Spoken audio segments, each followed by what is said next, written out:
रह के हो साजना,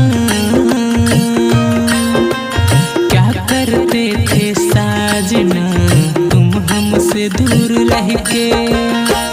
हम तो जुदाई में अकेले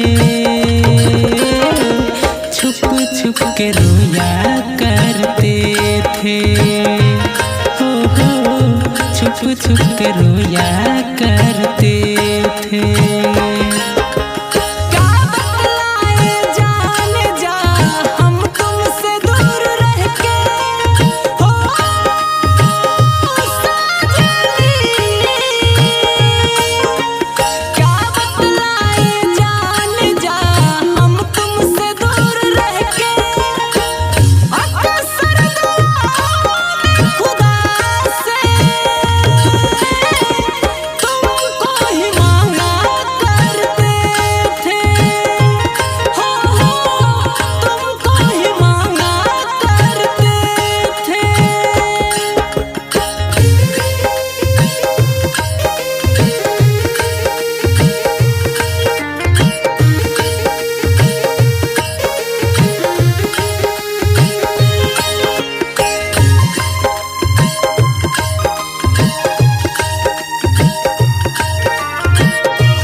सखिया बेचारी ये रोग कैसा तुझको है प्यारी,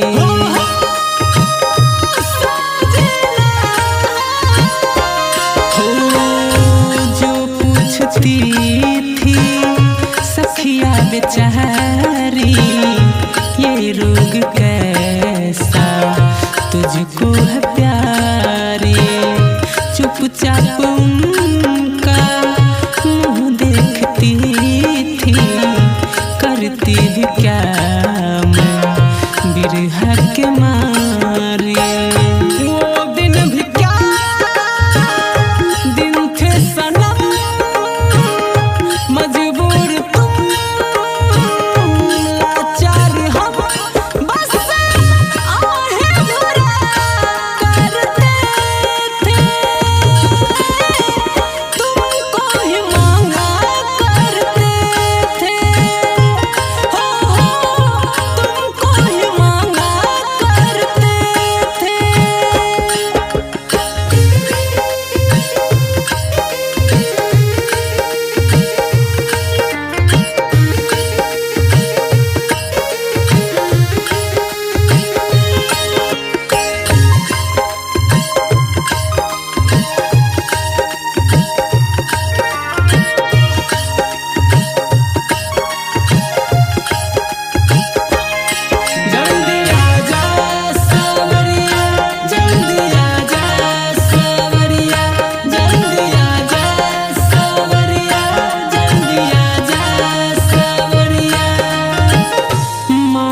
जुदाई का मौसम बुरा था उसका भी, लेकिन अपना मजा था।